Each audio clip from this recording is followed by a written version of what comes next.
asikasuhin ngayong araw. Kaya naman sa pagmamadali ko, hindi na ako nakaligo. Bale, pampapaligo ko na lang itong rose ng Mystery Scent. Sineshake ko yan bago gamitin. Tapos yung scent niya guys, parang candy na may pagka-vanilla. 3 to 5 hours naman ang tinatagal niyan sa akin. O diba, malalaman pa wari nila na hindi ako naligo. Alam ko naman, marami nakakapansin sa inyo na parang meron ngang bago sa mukha ko. Tama kayo guys, nagpa-alar trim ako ng ilong kaya mukha siyang mas matilos ngayon. Namamaga pa yan, kaya ganyan yung itsura ko ngayon. Nabawasan ko yung butas ng ilong ko kasi ng kalapad. Lumalobo kasi siya guys, lalo na kapag ka nakangiti ako. Kaya ayan, wala nang mangungutang, anak syuta. Ang una ko ang gagawin ay magpunta nga sa vet para patusukan nga itong si Lala at saka si Sasa. So si Lala, yan yung pangalawa naming anak ni Bebo na hindi masyadong nakapag-aral. Nabili kasi namin si Lala guys, mahirap pa yung buhay rugo namin dalawa ni Bebo, kaya hanggang grade 2 lang ang natapos.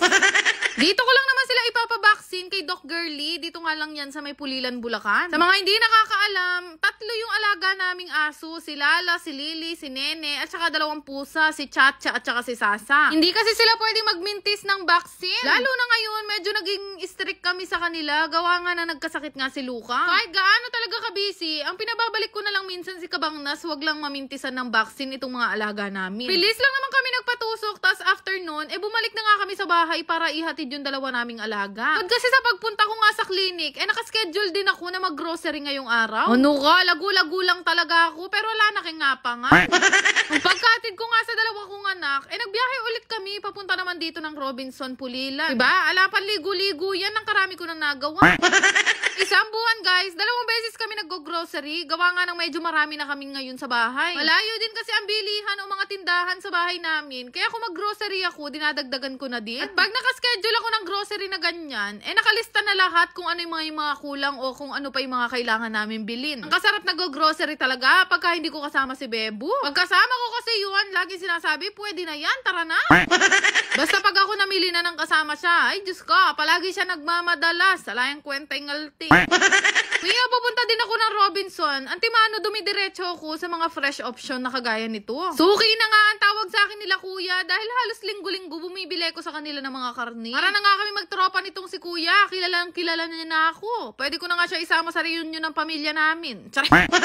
Nung makabayad na nga kami, nakaramdam naman kami ng gutom. Buti na lang meron papabongs dito sa Robinson, Pulilan. Dami silang bagong menu guys. Kagaya nitong in-order namin, 159 pesos lang yan. O diba? 159 pesos, pwede ka pa palang mabusog ng sobra-sobra. Pizza lang talaga ng Papa Bongs ang nakakain ko ng buo at walang nasasayang. Ewan ko ba kung ano yung magic nila sa dough nila, pero napakasarap talaga. Bukod doon, gusto ko din yung spaghetti nila dito. Ay, sinasabi ko sa inyo, puwera biro, hindi ako naglalaram. Pag natikman nyo yung spaghetti at saka yung pizza nila, talaga naman magbabalik-balik din kayo. Kaya tuwing nag-grocery ako dito sa Robinson, antimano mo, dumadaan ako dito sa Papa Bongs. Katapos nga noon, magsasara na rin naman tong Robinson, kaya naisip na rin naming umuwi na. Pero actually, mula Robinson, mga 10 to 15 minutes lang naman ang biyahe papunta sa amin. Kulang rugo napansin, nakakahiya pala ako mag-park. Paling ko antak siguro, paling yung pagka-park ko Nagsasakay na nga namin yung mga pinamili namin ng mga grocery. At karatang ko dito sa bahay, antimano nag-marinate na nga ako nitong lulutuin kong pan-dinner naman. Napanood ko lang to kanina sa Reels. Lenta nemo kung manya-manya talaga. Marinate ko siya ng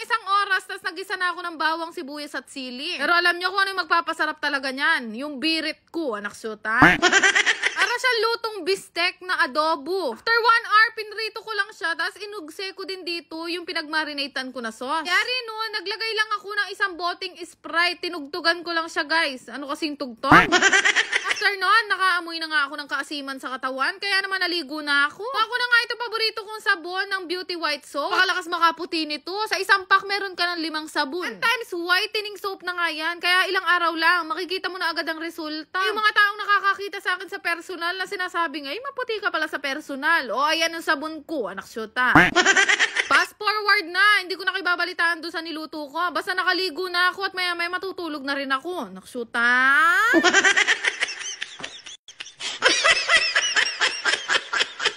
Meron ako pinagkakalibangan nga na nilalaro, ito nga yung Aurora game. Gaya ng ibang laro, madali lang din tong laruin at kung gusto nyo mag-register, ilalagay ko na lang yung link dyan sa may comment section. Maraming laro na pwede nyo pagpilian dito, kagaya nga nitong nilalaro ko. Gaya ng ibang laro, syempre kung malaki din ang tayaan nyo, malaki ang tama. Pero syempre, hinay-hinay lang din sa paglalaro. Laro pa rin to, may nananalo at may natatalo. Kaya kung gusto nyo rin itong laruin, ilalagay ko na lang yung link dyan sa may comment section.